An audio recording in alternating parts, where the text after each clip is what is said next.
Yeah. Welcome to Tell Me a Story.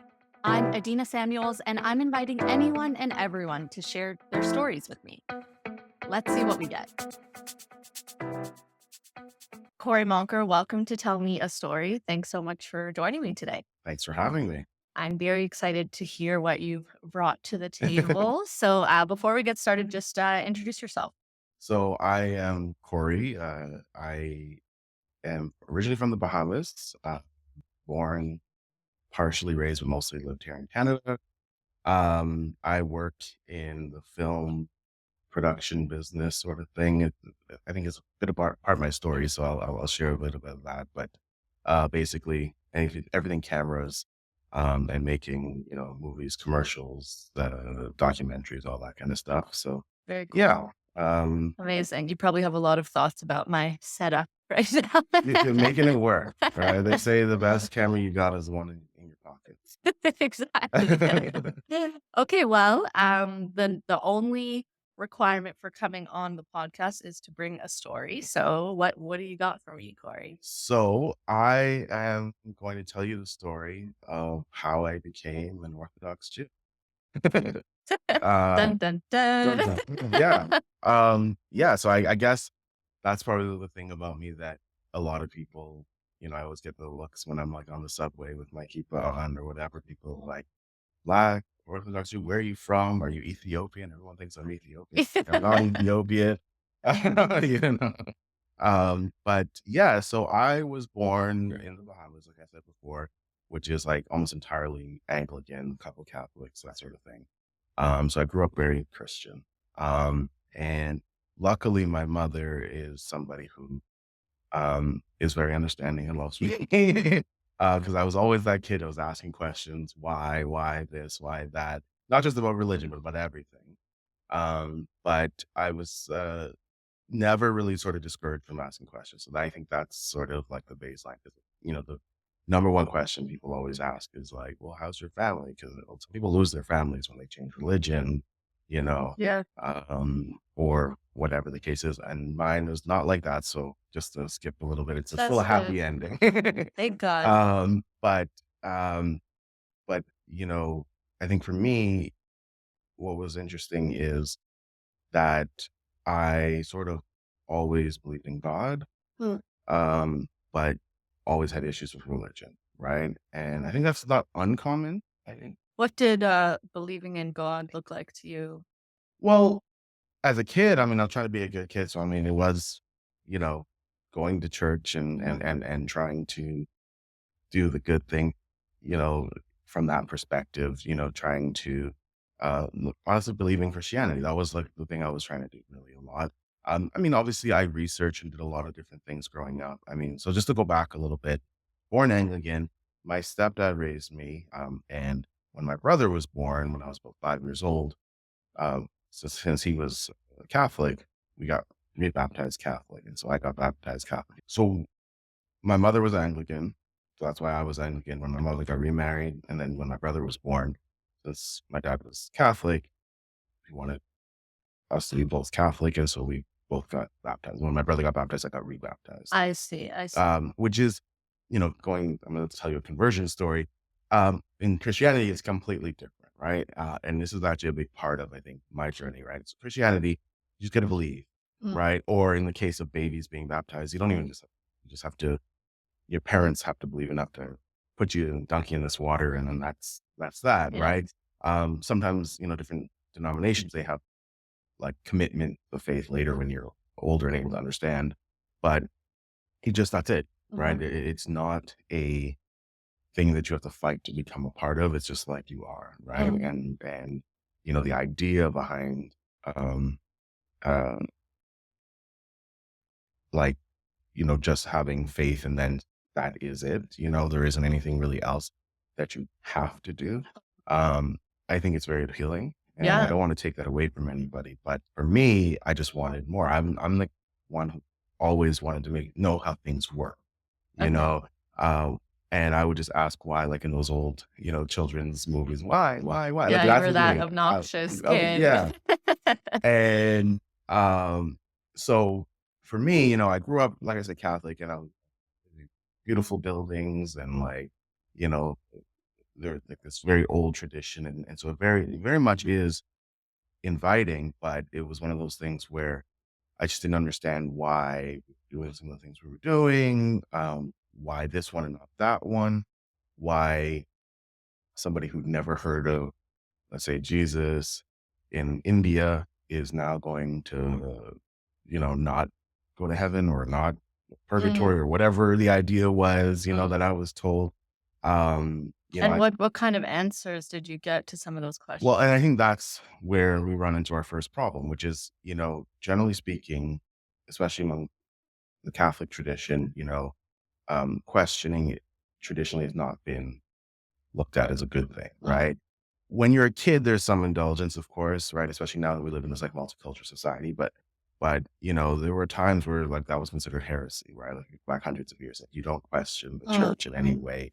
It was blasphemous or heresy to even suggest that it's something that the church said wasn't right. I mean, we've heard those stories of people getting jailed and burned, like Galileo, for saying that the Earth wasn't the center, Yeah.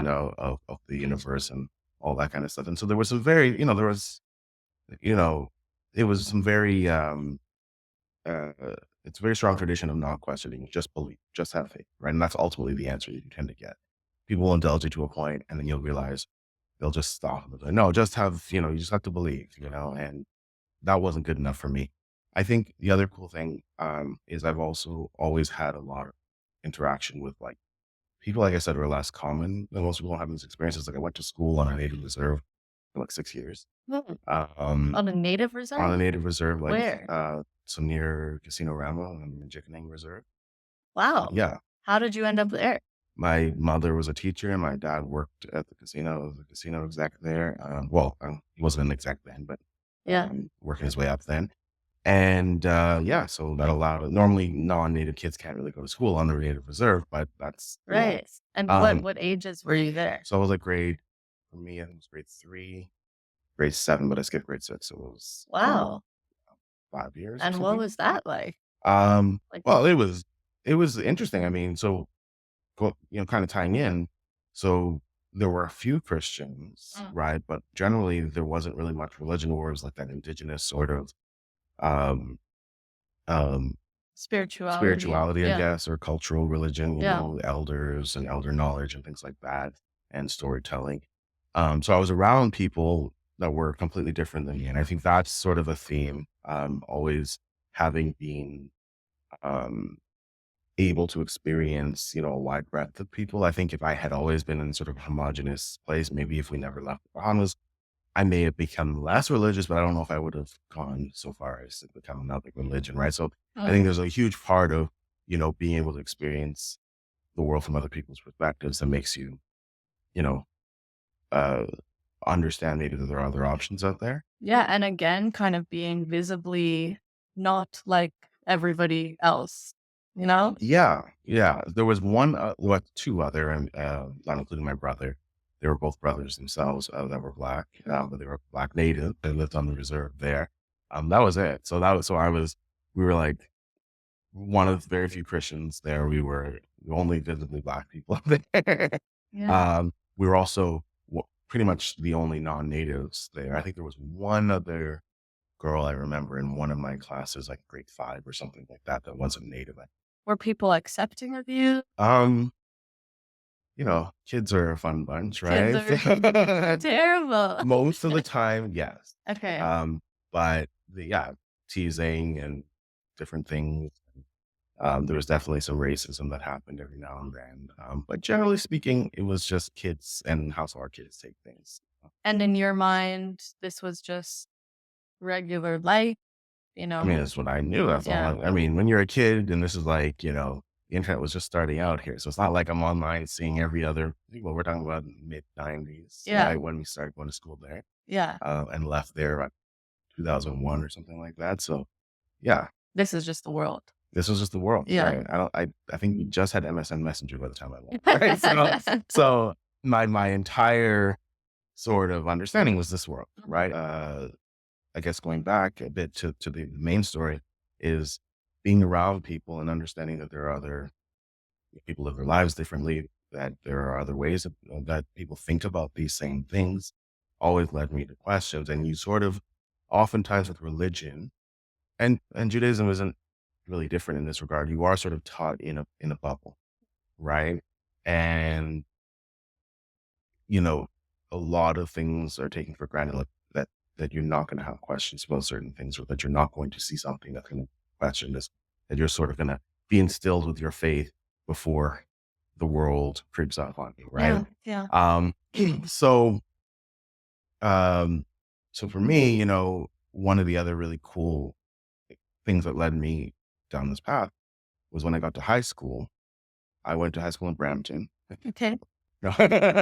uh, and my high school was a Catholic high school, but it was, sort of at the time when Brampton was starting to see a lot of South Asian uh, population booming.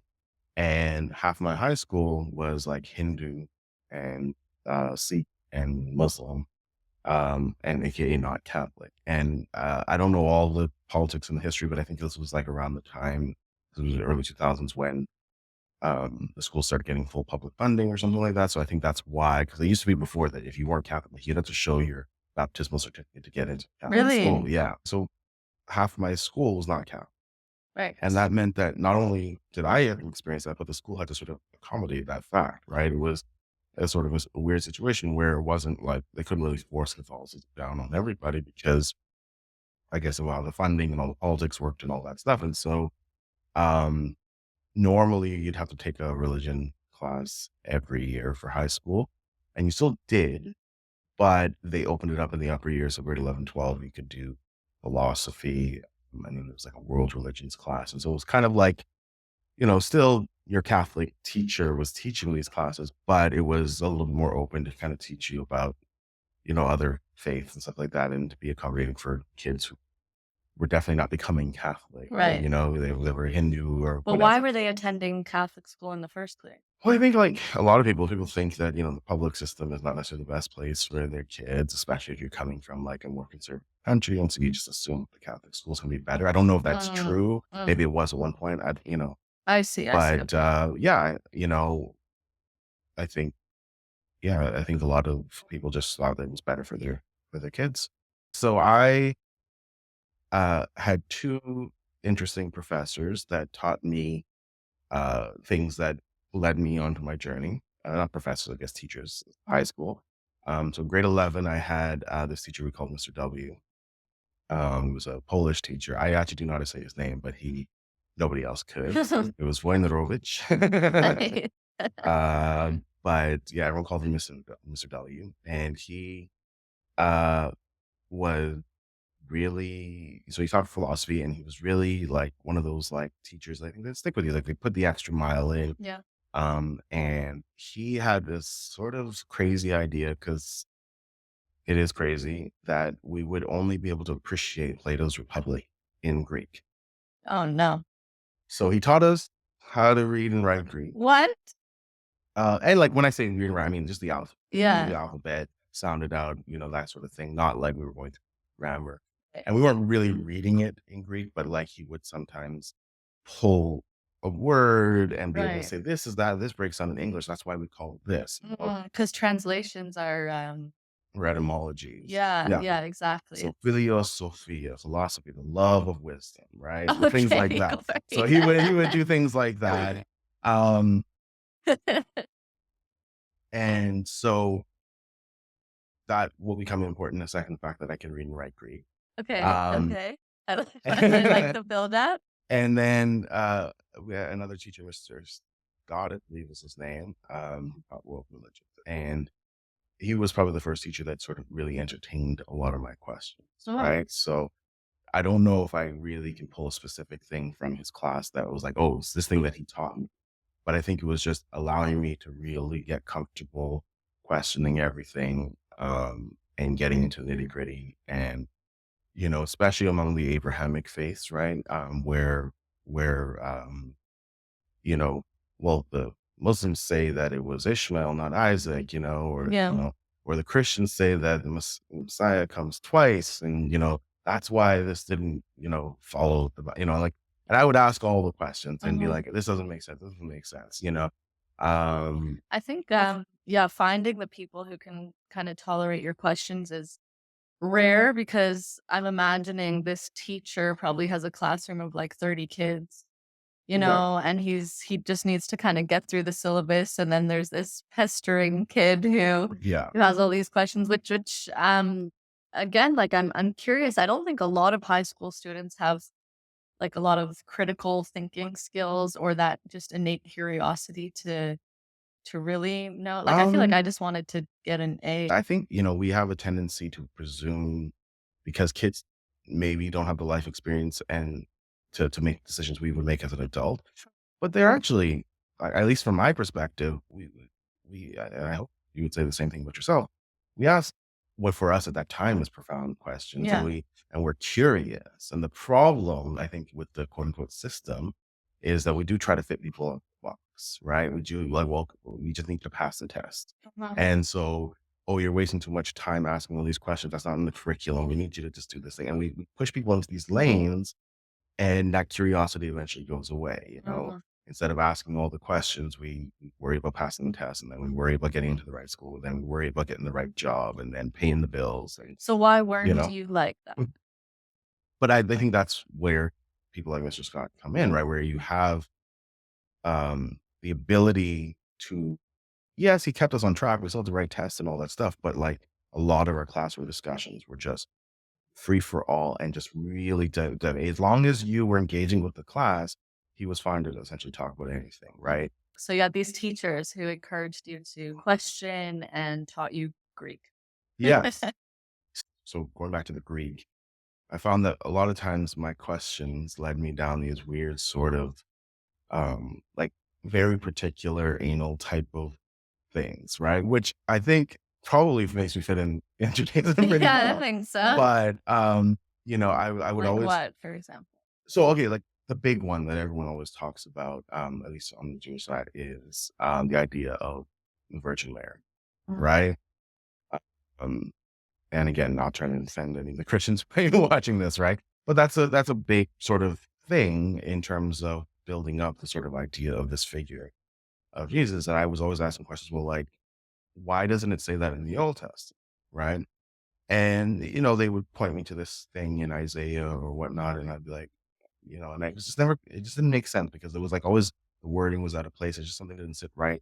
So the Greek comes in where I started thinking, well, maybe this is an issue of translation. Mhm. Maybe this is like, we're reading this in English. We know what the first sort of public Bible, the Gutenberg Bible, was in German. It wasn't even in English. Then you go back, it was all in Latin, but the Latin was translated from Greek.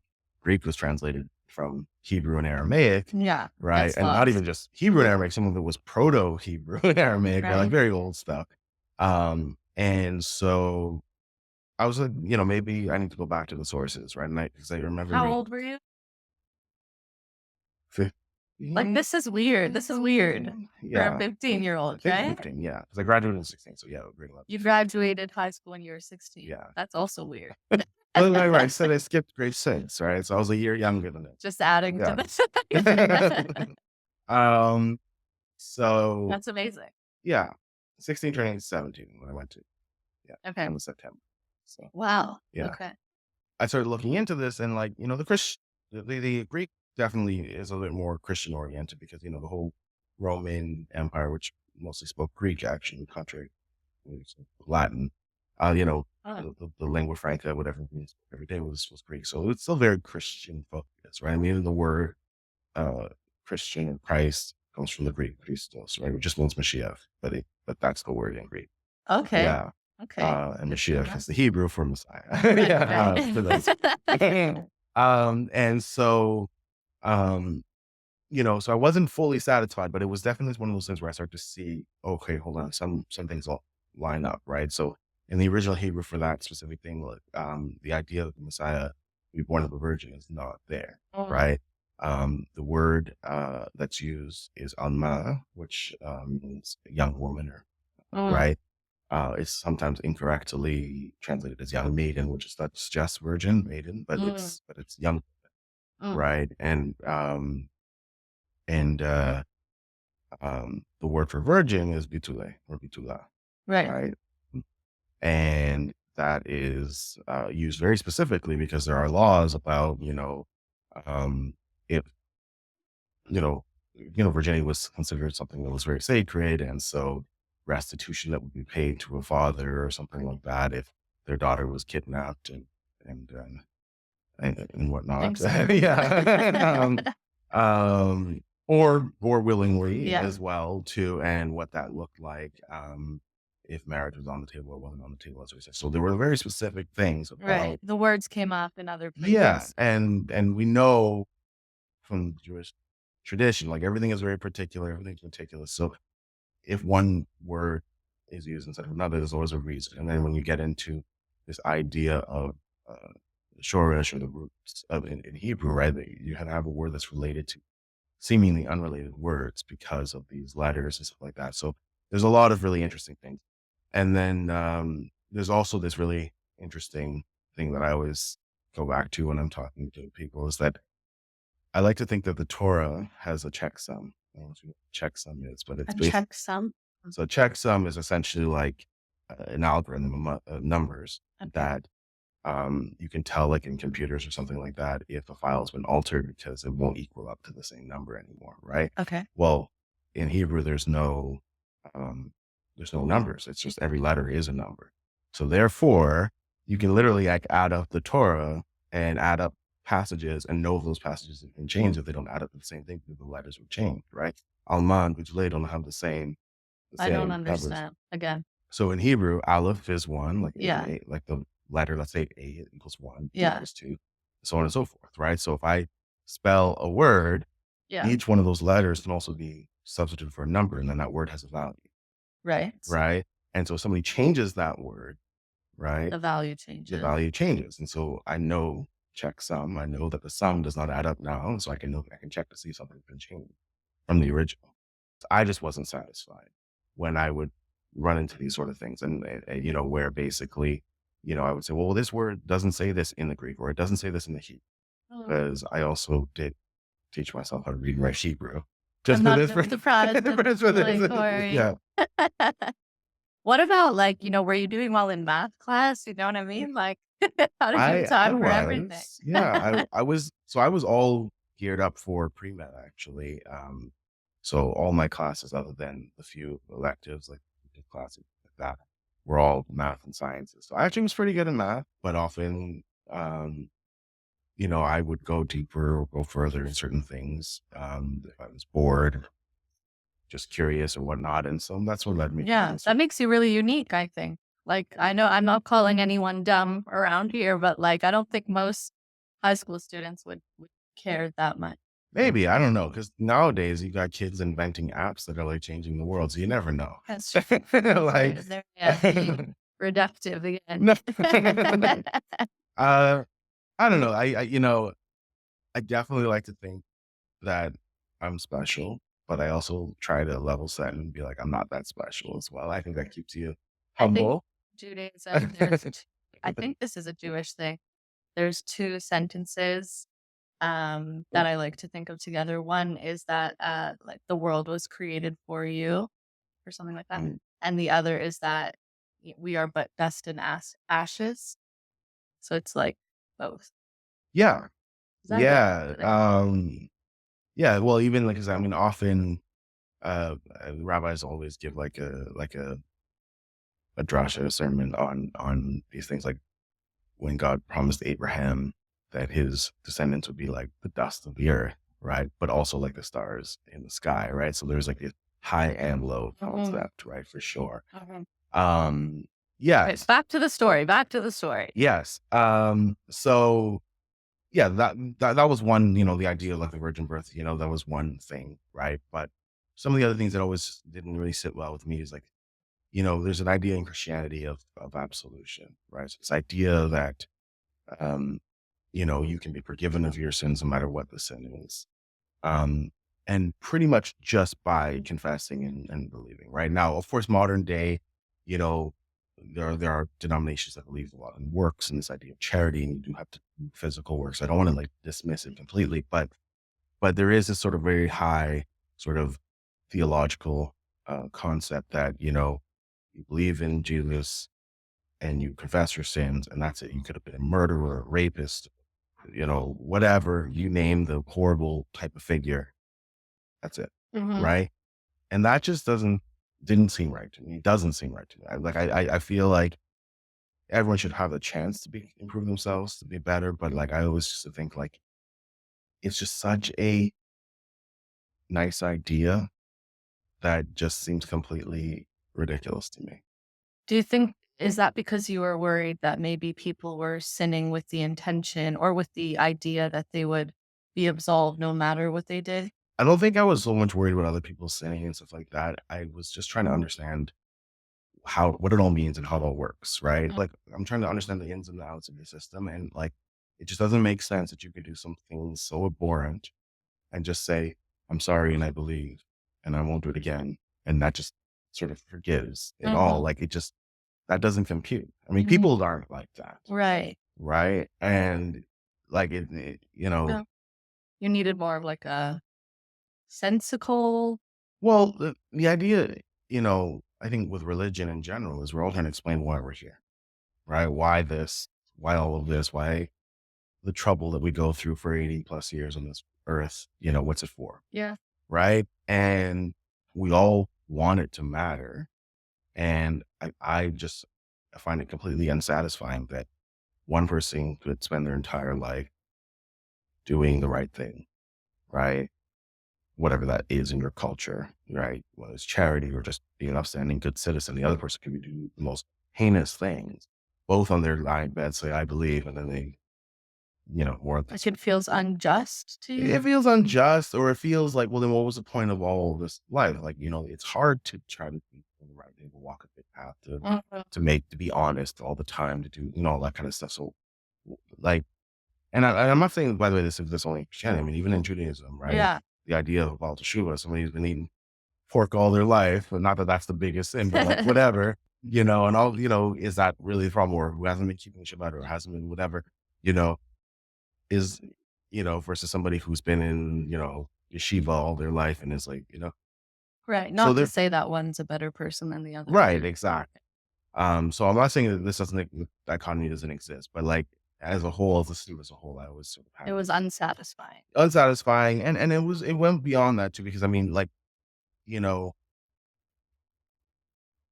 if we take for granted this that God exists, right? And then therefore there is some sort of plan, whether or not a plan for us individually or just a plan in the big level. You know, there's there's a rhyme and a reason for everything, right? And so therefore it does hold that there in any given moment there is a right thing that you can, whether or not you're going to be able to do that, whether you can always do that, that's different than the right thing, right? And then I just found that, Judaism, there's a constant pursuit for that, trying to understand the most minute details of every single thing that you could be doing, right? Mm. Like, I don't necessarily focus on all of those things, but like, for example, if you get really deep into like Hasidic philosophy and or like Kabbalah and stuff like that, there is a right way to put on your Yeah, I shoes, was gonna say to right? tie your shoes. There are like all these different little things, right? And they may seem mundane and kind of weird and whatever to people who are outside, but to somebody who's been realizing that there's some order to their life that A, you can control, and B, can mean something downstream, for them, like, that makes all the difference. I gotta put this shoe on and then this shoe on, and then but I have to go back now and tie this shoe Yeah. and you know, and And that for sounds like some, why that very concept would turn them away yeah. from Jewish I philosophy. mean, and the number one thing, that I always hear is, like, you think God really cares what shoe you put on or what Right. and probably not in the grand scheme of things when we're talking about big concepts of morality and justice. But the idea of having some sort of building blocks to hopefully walk a straight and narrow is a little different than, let's say, a Buddhist spending years and years and years to just get to one level of whatever they call it, like, of understanding of oneness or whatever that sort of Right. thing is. Like, we're all sort of doing that in our own different ways and trying to get to that level. So my issues were always very much so around like very technical stuff with the text, but also just really asking all these questions and not getting sort of fulfilling answers, not getting feeling like that even like the people I was asking these questions had the answers, right? And so, there was that frustration, which meets then the realization when I see in Judaism, you know, like if your rabbi, no matter how big he is, tells you something, you still need to ask for the source, right? This idea that each one of us has to go before God ourselves at the end. And it doesn't matter if we did everything our rabbi says, if it was the wrong thing, we never asked the question, like, that's on us to know, right? I Mm. mean, there's actually a command in the Torah to know God, to love God. There's no commandment to believe in God, right? But Um, doesn't Maimonides say that oh, one of the here we go. Aren't there like 4 or 7 or something 13 thing, principles 13 of faith. principles of faith, and one of Yes. them is believe it. Yes. So, well, all the principles of faith by notion are all believing that Okay. those things. Right. Um, so yes, you are right, but there is a big difference when we start talking about um laws and sort of philosophies, right? Around how we approach Judaism. So one of the things that I always found compelling, right, uh, as to why I felt Judaism was real, right? Tefillin, right? I don't know if you've ever gone down this rabbit hole at all, but tefillin is a weird thing. So there Do you is wanna explain what it is just to people? sure. So have you ever seen people with these little boxes on their head around their arm and these straps round around? And you're like, what are they doing? In English, Well, it's phylacteries. phylacteries, Yeah. yes. But they're essentially these little leather boxes filled with specific passages from the Torah, and they're meant to. So the commandment is to keep the Torah in our head and on our heart. So this box pointed towards your heart here, so you can really wrap it around your chest. Yeah. Um, and they're used usually during the morning prayers, though you can technically wear them anytime during the day. Um, Tefillin is a weird thing because we have commandments in the Torah that are given and then not explained how to do them. And I find tefillin to be one of the ones that is most compelling to prove that at least we don't know exactly what, but something happened to the Jewish people as a collective that has now ricocheted through time, through practices that even though communities have become so desperate, so far apart, um, they have maintained this almost that tradition without having it written down, Mm. right? And so it would be not on, like if 10 people witness an event, they can all give an account of the event. There may be some variation, a kid's going to see it from a completely different perspective than somebody else or your past, whatever. But like ultimately you'll be able to recount that event, right? And so that's essentially what's happened. So we know that something happened where everyone was told this is how you have to do this and this is how you do it, but it wasn't written down. And then communities that left the main Jewish sort of center early on, like before the first temple was destroyed, right?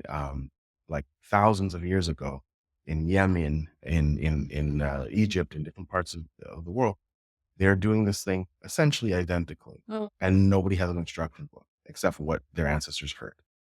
So I find that to be extremely compelling, right?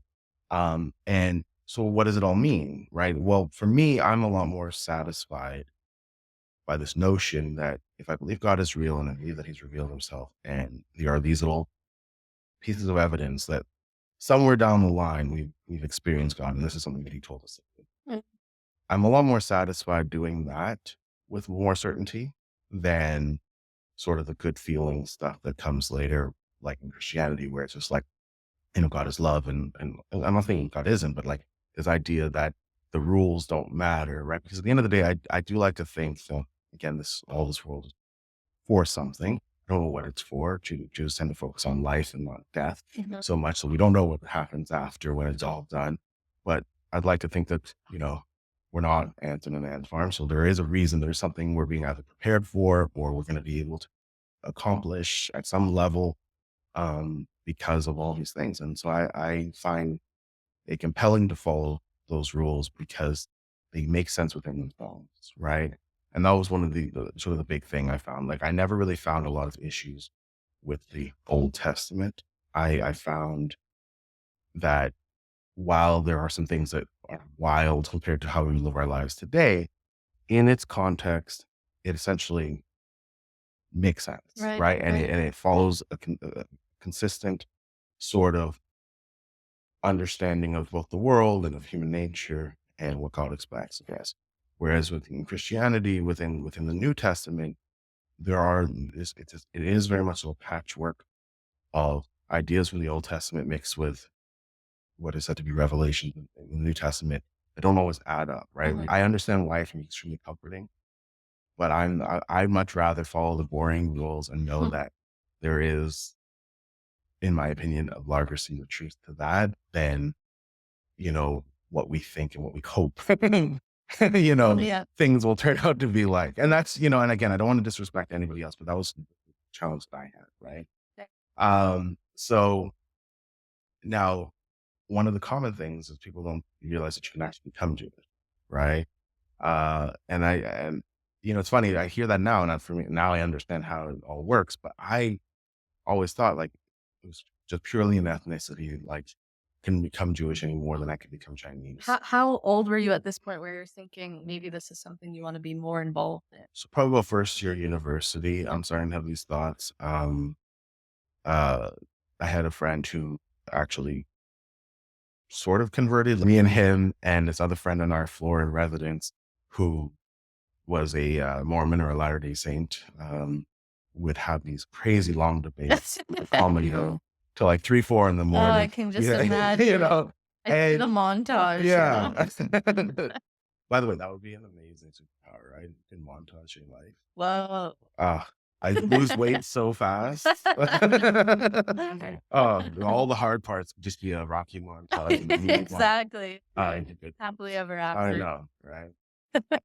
Anyway, so first year university, I was starting to have these thoughts, and I basically stopped really practicing Christianity, but I wasn't really doing, uh, like, I wasn't trying to practice Judaism on my own or doing anything like that. It just kind of was in this sort of limbo state, because I really didn't know that it was possible. But once I saw that it was possible, I was thinking, well, maybe, but I wasn't sure. Like I was still in that very much so questioning and learning phase. I eventually switched from pre med into religious studies. Okay. I know, right? I only did about a year of that. Maybe another time I can tell you the story because I eventually went into international development studies, like I mentioned before. I ran a nonprofit well, and so my life got kind of upturned by all of that. But this year and a half that I was doing religious studies, I met. I had a professor who was actually Ethiopian Jewish woman, and she was amazing. Um, and I felt really sort of confirmed in my sort of feelings. So we've studied Islam and Christianity and Judaism. So it was a Abrahamic traditions class or something like that seminar, upper year course that I was taking. And it was just, yeah, it was really awesome just to see that questions that I was having, A, Judaism had a bit of an answer to, but also, there wasn't a shying away from asking questions. I think that was one of the biggest Mm. things, right? So when we talked about Islam and we talked about Christianity, it was both with the a healthy curiosity and skepticism that I think is good for when you're doing anything, but um, it was not in a sort of preachy way that was like one is right, one is wrong. And I Right. think I think that was another thing that was really important to me. And that's one of the things that I learned from her, this idea that Jews don't believe that you have to be Jewish to, for lack of a better word, go to heaven. Right. Right, right. Um, every other religion sort of believes that, right? And so that was probably one of the big, big moments where I was like, huh, if this religion is right, right? Um, why, like, I understand why you would want to maybe say, hey guys, this is the right one, come over here. But, you know, the, the religion itself, like I said, it kind of stays true to its own system. And so in the Torah, we have the story of Noah. We have this story of essentially the father of all the nations, Noah, right? Everybody is more or less related to Noah, I think, by definition. And he's given these sort of 7 laws of how to just be a good person.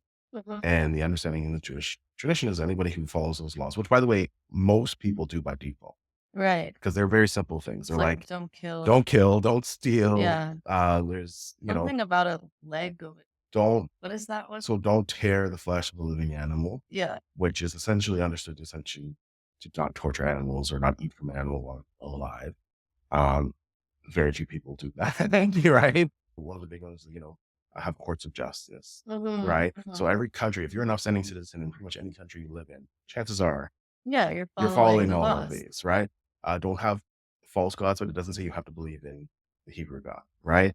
It just means don't follow false gods, which you could argue that could apply in modern life as being not just religious gods, but also like don't idolize celebrities, don't Mhm. follow crazy people like Hitler that will lead you down the wrong path. I like just, you Right. know, um, don't put anyone on that pedestal that's not a true God, Mhm, right?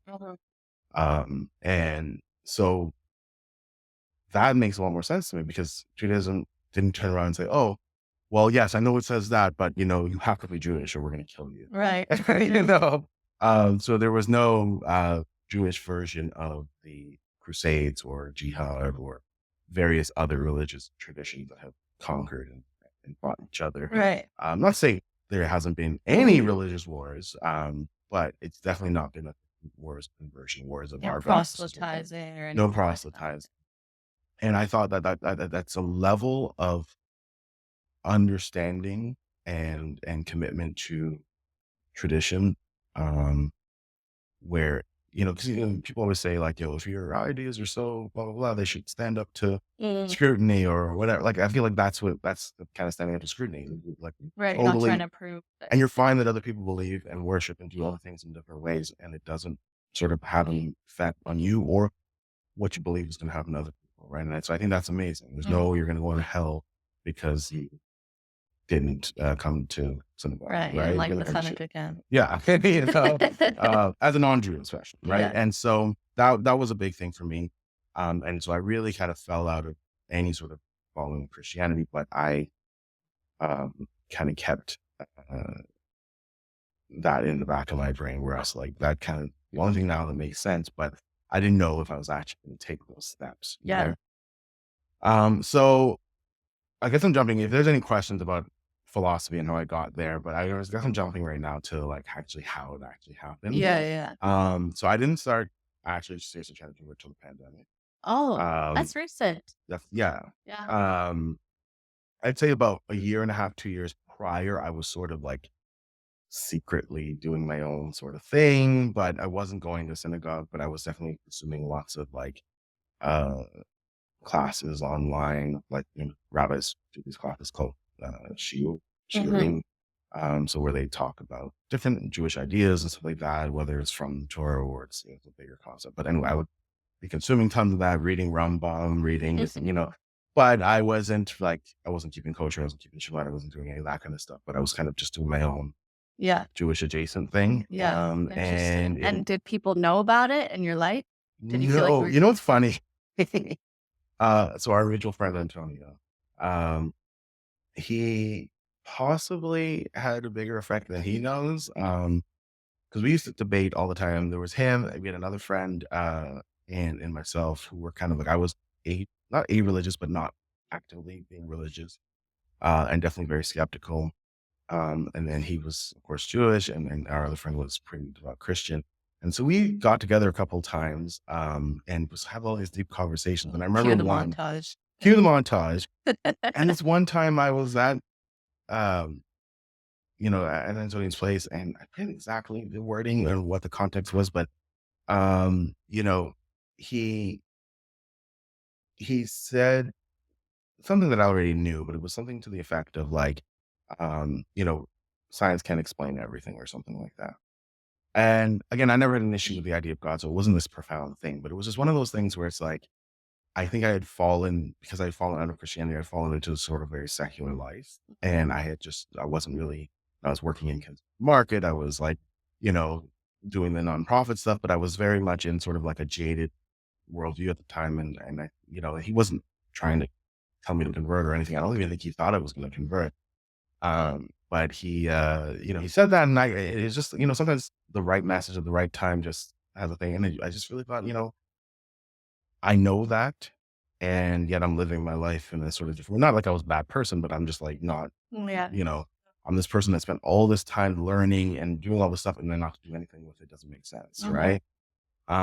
And so on my own, that's when I kind of started figuring out what I convert and researching more and really getting more into the theology of Judaism, like sort of more so accepted that that was sort of my worldview at this point, but just not understand, just taking it in basically. Mhm. Mhm.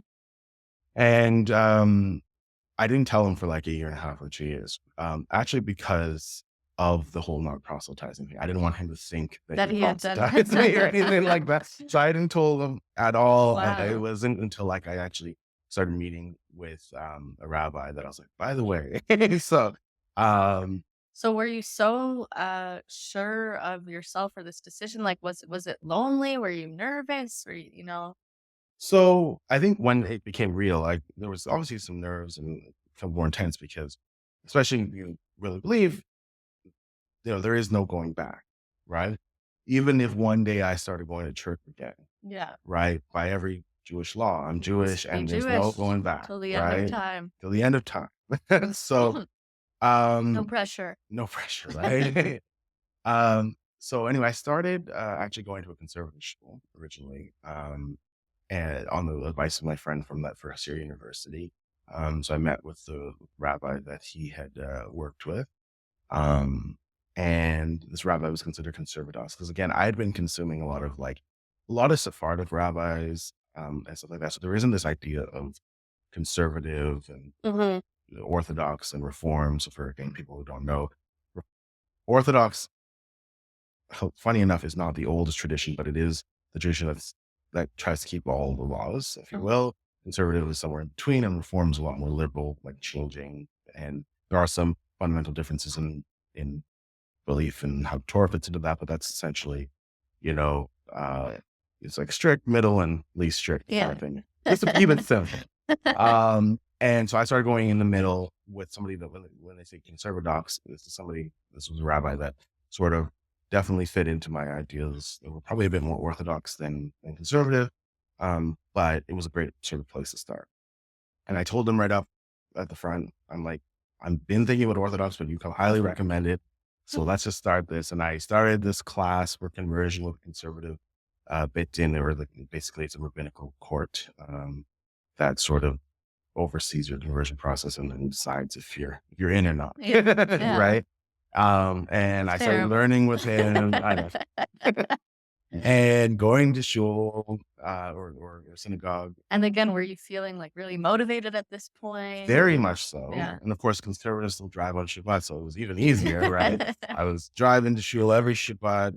And then um, I had some reservations within the conservative movement, but one of the things actually that made a big difference why I eventually went to an Orthodox conversion was I was at this like morning breakfast thing after prayers, and the president of the shul that I was going to made a comment that I had like the best attendance next to the rabbis. Mm. And so like here I am, this guy's not even Jewish yet, and I'm like more in than anybody else that is Jewish. And I realized, like that old adage, if you're the smartest person in the room, you're in the wrong Find another room. room. Yeah. Yeah. So I'm like, well, if I'm the most religious person in the room, how can I really grow in this? Right. And so I found myself more leaning towards Orthodox. And Mm.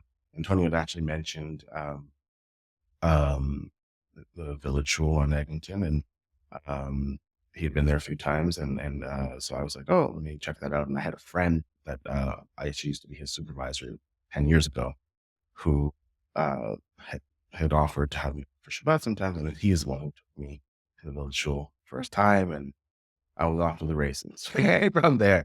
And I mean, I'm just trying to picture what it must have felt like. Like, it seems like there were a few times in your life where you sort of started your story like this. Like, you were kind of the outsider, if it was on the reserve, if it was in, this education setting or, this environment. And what I can only imagine how, like, scary it must be to walk into like the village shul on Eglinton, which for those who don't know, synagogue made up of mostly, white Jewish people. You don't know them. Like you're like, I Yeah. would be terrified. So I went with a friend the first time. Yeah. So that made it easier. Yeah. It was also during COVID, so everyone was wearing masks, and that also made it easier. Um, but I would say, one of the good things, I guess, about this whole story is, to your point, like I have been that outsider a few times, and I've grown pretty confident and comfortable with that. I know, like with a lot of sort of the way the world has gone lately with liberal politics and stuff like that. There's all this stuff about creating space and this and that. I don't need any of that. Like I'm really comfortable walking in. If I'm the only black guy in the room, it doesn't scare me or bother me or make me uncomfortable. If I'm the only Jewish guy, if I'm the only black Jewish, whatever, like that stuff doesn't bother me. Cause I've always been like, when I was asking all those questions, I was the one Again, the one student, asking. Yeah. and when I was in first year university in the 500 person lecture hall, I would be the one raising my hand. I had no problems with that. Yeah, it seems Um, like you're purpose driven more than yeah. socially, anxious. And there are times that people, and like myself included, that, it's well warranted to be self-conscious and to worry about other people think. But I think most of the time that's not worth it. And then luckily I've just been in so many situations that probably would make people uncomfortable. Completely in foreign environments that I've just gotten used to that. And I guess it doesn't bother me anymore. So again, another kudos to my parents and my upbringing, because if I stayed home, I would have been in this homogenous society where 99% of people are the same as you, Yeah. right? If we'd gone to a different town, I wouldn't have gone to a native school. If I had gone to an even different town, my high school wouldn't have been half Hindu. I would have been all around Catholic. So I had this opportunity to constantly be, if not the outsider, at least a Mhm. outsider or different or in some way, shape, or form. And I've grown comfortable with that. Maybe to the point where I enjoy it even, Yeah. right? Yeah. Um, That's a skill, I think. Maybe, yeah. So, when I went to the village shul, the rabbi there, Rabbi Sidney, still there. He ended up being the rabbi who brought me through my conversion. But super personable. And so again, even though I know you mentioned village shul is like an Orthodox shul, definitely considered more modern Orthodox than Okay. anything. And it is a kiruv shul. Where kiruv is like an outreach shul. So even though Jews don't proselytize to non-Jews, they do proselytize to Jews and try to get more Jews to come and be more Jewish. Yeah. So it was definitely a good place to start. For sure. Um, so the process itself can be a bit boring, but it's also pretty intense. So I'll just kind of gloss over, but you can ask questions if you'd like. But essentially, conversion requires three things for a guy, two things for a girl. Yeah. um, and so three things. So there's some level of study or learning, Yeah. right? There is the mikvah, which is going into essentially it's like Jewish baptism for Christians, right? You go into Yeah. some water and Ritual bath. Yeah. you come out as a Jew. Pure. And then there is circumcision for Milah for guys, right? Um, That's probably the biggest one. I think so. Most guys don't like anything sharp going in that region. So, yeah. Um, I've heard that is the one that has gotten a lot of people. They're like so gung ho, and then Yeah. right at the end they're like, "What? Wait, no, never mind." Really? I've heard that, but I think They don't know that going in. Like that should be I think on they're day one. I think they're told that, but I don't know if it's those Right. registers, right? Because It's a you very know personal the thing. reform experience All is of it very is. quick. Mm. Conservatives do the entire conversion in about a year, but Orthodox can take years. I know people that have been working on it for 7, 8 years. For me, it was like 2.5, almost 3 years. The whole And process, mostly studying. studying, but also other things. So, for example, I lived in the Junction, and the Jewish community in Toronto was based around Bathurst Street, north of St. Clair. Um, and so I didn't live within what the rabbis deemed as walking distance to a shul. And a big part of Orthodox life is that you do pray 3 times a day. You live in an area where you can be Jewish, where you don't have problems following the laws. And a huge part of maintaining a Jewish lifestyle is community. 100%. Yeah, it's one of the few religions where you basically can't do it alone. Yeah. Right. Everything is about community and family, and which is another thing that definitely was very attractive, because I feel like we are living in a world that stuff is becoming less and less and less. And I think, really being centered around specific values, specific tradition, very important thing, for everybody. And like, even if you're not Jewish, I think finding a community and really working hard to be a part of a community is a good thing. Essential. Yeah, Yeah. right. So anyway, so I had to move into the community, which is a hard thing. I had some family stuff going on. I was taking care of people that were going through health stuff as well. So it wasn't so easy just to pick up my life and move.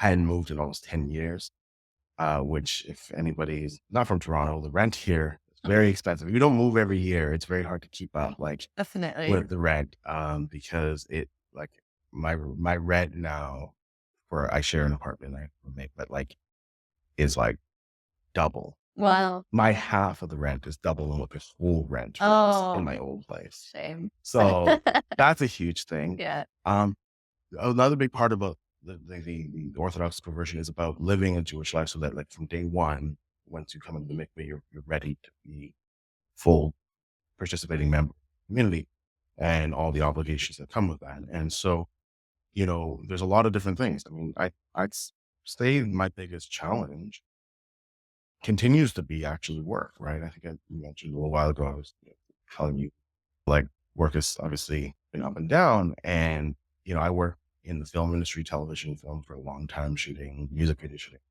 films, shooting TV pilots. Um, but that work, which ironically, I know Hollywood is Run by the run Jews. by the Jews, as they say, but it's not easy as a religious Jew because if a production is going on for 10 days and they want it for 10 days, and I'm like, well, I can't work on Shabbat, and on Friday I got to leave early because I got Yeah. to get home before 10. Growing up, my parents are both teachers as well, Mm, and they always taught in Jewish institutions. right. So like they would get holidays off, they'd get Fridays early, that kind of thing. So I honestly thought that the only profession I could ever have as a religious Jew is to be a teacher. Yeah, Uh, so that's definitely been one of the hardest things because, like, I have my own production company, but you know, you go from essentially, like, not including the pandemic that affected everybody, but you go from essentially being able to do any job to all of a sudden, like, sometimes having to turn down half the jobs that are coming in or more, and then my rent just doubled or maybe tripled, like yeah. there was a lot of definitely Really challenge. feel the Yeah. sacrifices or the friction, I Yeah. guess. And I mean, intellectually and spiritually, didn't have any qualms with that, but actually getting into that, one of the things rabbis always warn you is like, don't take on too much too fast because that's a recipe for sort of, as they say, falling off the derrick, right? Of eventually you do all of this, become Jewish, and then all of a sudden you're not practicing Jew anymore. Yeah. So Like anything, like working out, yeah, eating healthily, yeah, Yeah. you're trying to say something. To myself. But so, yeah, so that was what I think what took the longest. And then of course in Toronto, very, um, like the Orthodox community is a very like sort of yeshivish, Litvish sort of community. So, um, what that means for, again, for those who don't understand, it's just like it's a bit insular. It's not like New Sure. York where there's Jews of every color, every flavor in every level of observance, right? Here, there is, it's Quite defined. very quite defined, and there's only one baked in for the Orthodox community. And so, um, that presents its own challenges. So you're kind of going through a lot of that sort of gatekeeping in that process.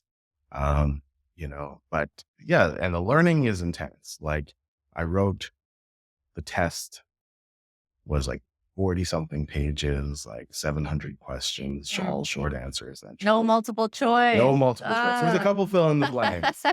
On everything from Jewish history to Jewish laws to how you practice traditions to moral questions to practical things. And that was the culmination of the 2 Yeah. years of study. So, and also the Orthodox community doesn't sort of assign you a rabbi to what we call sponsor rabbi. So I had to find a rabbi that was agreeing to take me on, which is not as common because, again, you're discouraged from even converting. So you Yeah. don't need to convert in Judaism to be a good person and to go to heaven, so to speak, right? So it's like, why are you doing this? Yeah. Right? So you're hitting that wall every time.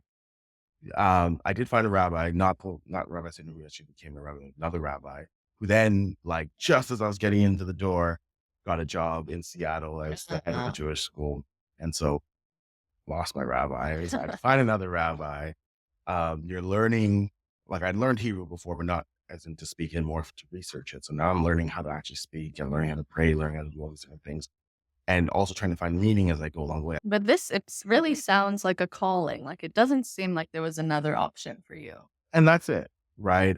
When I was asked if I why I wanted to become Jewish, I'd answered this question so many times, all the things I've already told you, but like even, when I said, about knowing God, and you said, well, Rambam, there's always an answer. Again, to what I was saying. I'm probably in the comments, there's gonna be 25 million people that are saying, no, you're wrong about this, or you're wrong. And they're probably right too, right? Yeah. And so what I remember, I said to the rabbis, to my rabbi first, and then eventually the other rabbis, I said,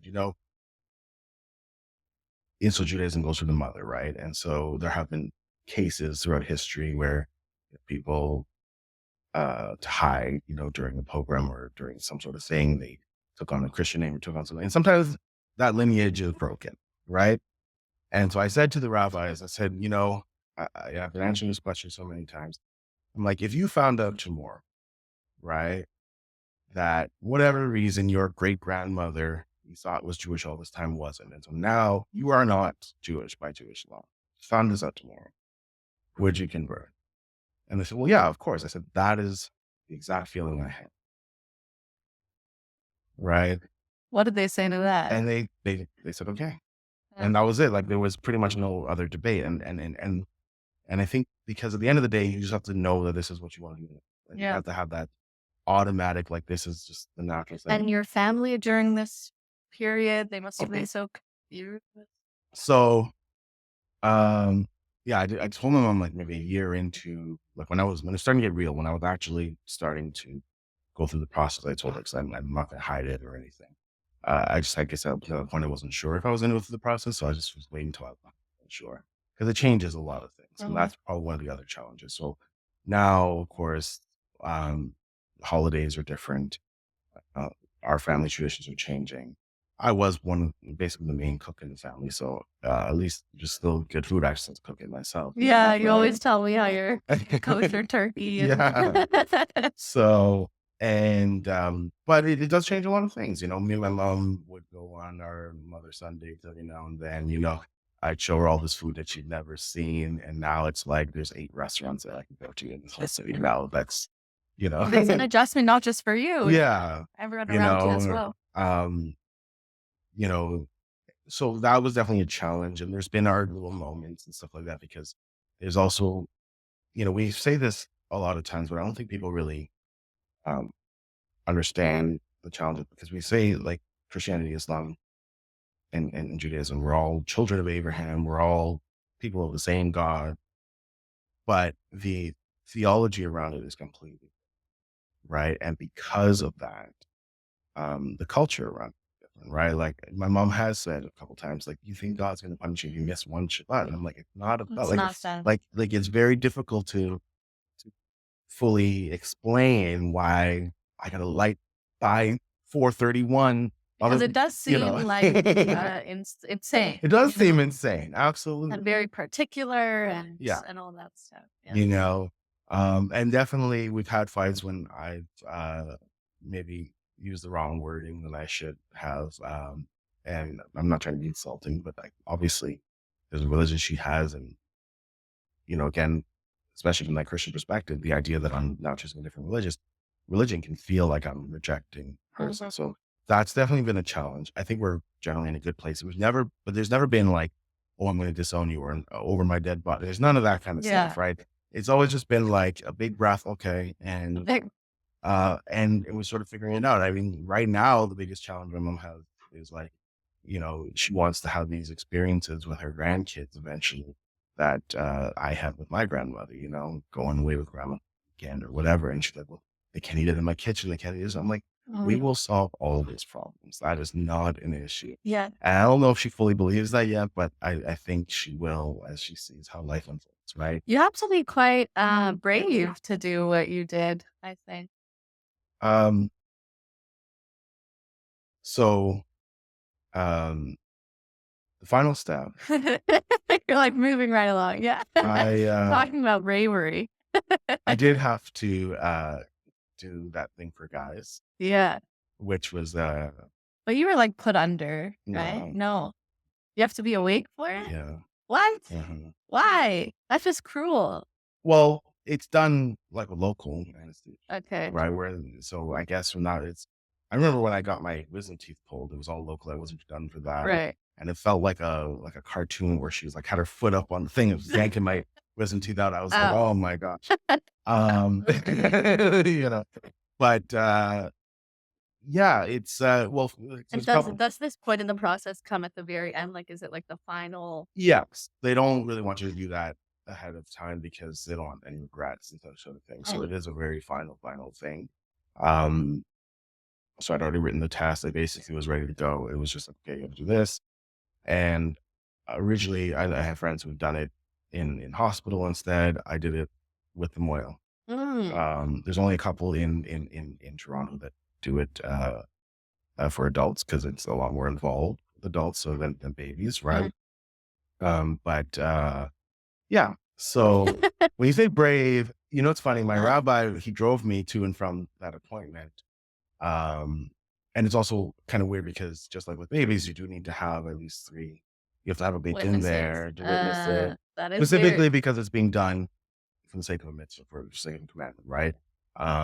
There is another way to do it if you did it in hospital, and then you know, but that's not as, I guess, meaningful as if doing it Mhm. like the way that Abraham did it. Well, maybe not with a Yeah, sharp not stone, but exactly. you know, yeah. And because when Ugh. you say brave, yeah. It was I don't know how I mean, I was nervous for sure, but I just kind of tunneled in and I just went through it and did it, and Was it quick? Like, I don't know what my question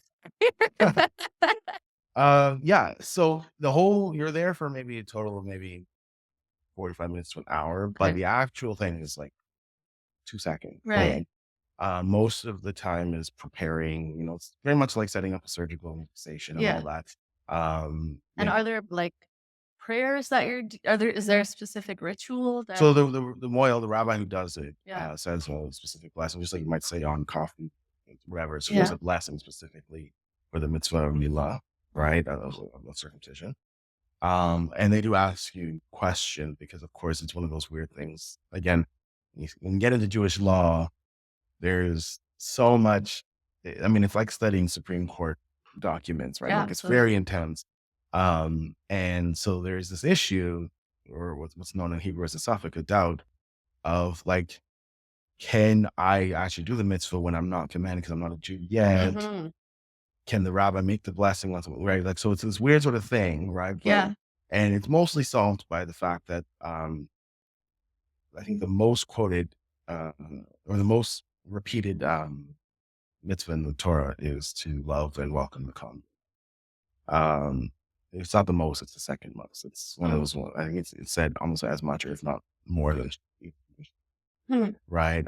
So I think the rabbis came down very clearly that you could, right? Um, and so they do ask you these questions to make sure that you're doing this with a sound mind and like that you really Mm. want to do this and like this is And you're just, like, lying there like, "Let's yeah get this over with." yeah exposed to and this Oh my case was my like five guys. goodness. So three witnesses, but then there was the Moyle and his father who was his assistant. They were like 12 generation Moyles or something like that. It was this whole thing. Anyway, so I did that, and then it takes a bit longer. So the actual thing is quick, but then for adults, there's stitches involved, right? Whereas Mm. so so that process, just like if you've ever had stitches in your life, you know, takes a bit of time. So you're sitting there and you're like, what am I, you know? And it's not like because it's a religious thing. It's not like I can just be on my phone, Right. You're headphones supposed to in, you be, know? like, Yeah. So I'm just like, having all what? the good thoughts and You stuff. know? Anyway, so I went through that, and then I spent 4 or 5 weeks completely at home, not working, And recovering. Yeah. recovering.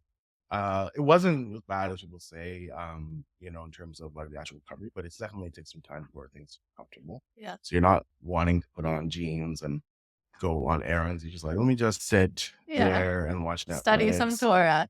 I was watching Netflix, you know, and one of the really amazing things though, and most people only experience this when they have children, but there's this idea in the Jewish community of meal trains. Mhm. Mhm. And a friend of mine set that up for me. So I had meals being delivered throughout the week. And so I didn't have to worry about cooking or grocery shopping or doing anything or checking on me and all that stuff. Amazing. And so it was, it definitely felt really amazing. Um, Were and there any moments of, like, final doubt in those last it's interesting. So right now where I am, like I go to Minyan most days. I mean, sometimes I do have to pray by myself with work and whatnot, but like I generally go to Minyan most days. And I'm like observant, right? I keep Shabbat, I keep all the holidays, I do all the fasts, right? But I am also trying to figure out where I fit because I mean, so I took on Sephardic customs, Mhm. not Ashkenazi customs.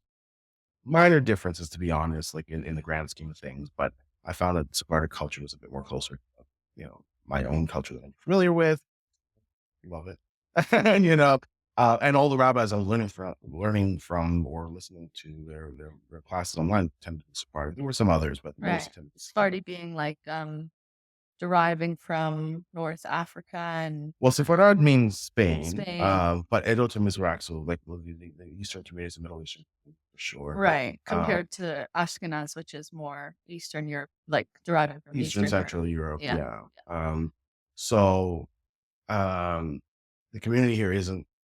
There is a bit small Sephardic community. It's not pretty big, and so most of the schools I go to are Ashkenazi schools and stuff like that. And um, what I've found, because now, of course, the question that I'm getting is, are you getting married now? Like, Mm. everyone's like, who knew me? They already got to this point. When are you getting married? Because It's that's the only thing left on still the tough.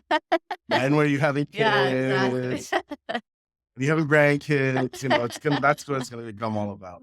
Um, I, I, so I have been in this, I don't want to say fog, but in this weird sort of state where one of the things I do worry about now is not so much regret, but I find, that I want like I spend a lot of time in like a proper like Orthodox setting, but I'm still a very modern person, Mhm. right? And now I don't break any laws halakhically or anything like that, but I'm definitely like I work in situations where, I'm not around Jews all the time, where I'm on set and different things like that. And I'm very much still wanting to enjoy the world and stuff like that. I'm not gonna be in the study hall all day, that sort of thing. And so sometimes I wonder, like, now how do I even go about finding somebody? Because I'm like, I'm probably too modern for a lot of Orthodox people. Mm. I'm probably too Orthodox for a lot of modern people.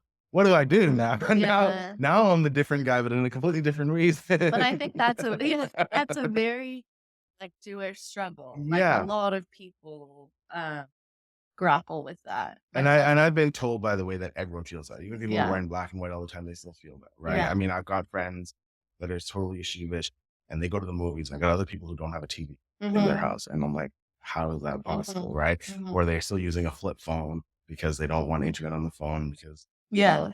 I'm not like that. I got my iPhone. I'm very much into tech. So I'm finding my footing now as a Jew. I wouldn't even worry about it, Corey. I feel like you're just so like we said, just like you had to do this. There was no other option for Yeah. you. So whatever's meant to be and whoever's meant to come into your life Yeah. will. And then I think the other thing that not to end on a bad note or anything. So that I've got that worry, and then my other worry has been, I mean, because it took a big toll financially. So now I'm With sort the of reaping conversion process. the conversion, like not that the conversion was expensive, but the life changes we have to do Mm. and go through. I mean, like even Kosher chicken's not cheap. it's the cheapest though compared to kosher beef. I mean, like Yeah. I used to be able to, I could probably eat beef for a month now what it costs for one steak, right? But Yeah. and I'm very happy that I cook myself because like the kosher scene in Toronto is not like, it's not like New York or Miami or No. Israel or anything like that. Um, but yeah, so I've been really kind of focusing a little bit more on just kind of building myself up because I mean, like my company probably dropped 50% year over year just in trying to like turning down work that I no longer do, and trying to rebuild my client base and all that kind of stuff. And so it's one of those things where it's like, here I am, 34 now, right? And I want to, both my parents are wondering when they're getting grandkids, so they're already Jewish, basically. Um, and and and but then I'm also at that age where I feel like now you know, you're supposed to be sort of on your way at that point, right? And so I feel like in a lot of ways I'm kind of starting over a little bit, not completely, thank God, but like, I'm like, try to get my footing again and get back to like whatever that normal's gonna Yeah, and it's be. hard when you're kind of comparing yourself to everyone else who seems to, be settled down and have all the things, and Yeah, it's not easy. yeah. So that's definitely, one of those challenges where I'm like, okay, like, especially in the more traditional side of the community, I want to be able to tell a lady's dad that, hey, I can handle this. Yeah. you know. But at the same time, on the other side of it, um, I also don't want to like I said, I don't want to make a wrong move or whatever, if you will. Like, I want to make sure that I feel confident as Yeah. well, right? I Um, honestly have no worries about you, Corey. Like, I think yeah, you've accomplished so much already, and the kind of, I guess, general metrics of success, like high paying job and, whatever, like perfect looking family, like yeah, you are on your own timeline doing something that most people I don't think would have the chutzpah to even think about, yeah. and everything will happen when it's supposed to, In its right whenever it's time, supposed to. absolutely. Yeah. And so, yeah, so I mean, here I am now, a Black Orthodox Jew that's not Ethiopian. Um, you know, uh, living a Jewish life, wanting to eventually start a Jewish family, but also living in a world that's kind of gone crazy too. So it's definitely there's no loss of interesting things going on, right? You know, uh, And interesting stories, interesting definitely. stories, and yeah. I remember one of the last questions that the rabbis asked me. They're like, "You sure?" So at the very end, like they hate all the Jews at this point. You're, in America, they're saying, Black people don't have a great life either. And I'm like, so you want to do this really? Are you 100? Making life harder for Yeah, yourself. yeah. I'm like, no, absolutely. So, Yeah, so here you are, for better, or for worse, and I think for better though. absolutely. And Corey, thank you for sharing that story with me and with everyone listening. It was a real treat to hear it. And I'm really amazed by your conviction and your ability to, like, I don't know, your steadfastness, you're doing what's That's a absolutely fault. right for you. No, I don't think so. Thank you for Thank you. sitting with me and Thank you talking for to me. having me. Thanks for listening to Tell Me a Story. Let me know what you think, and like, comment, subscribe. You know the drill.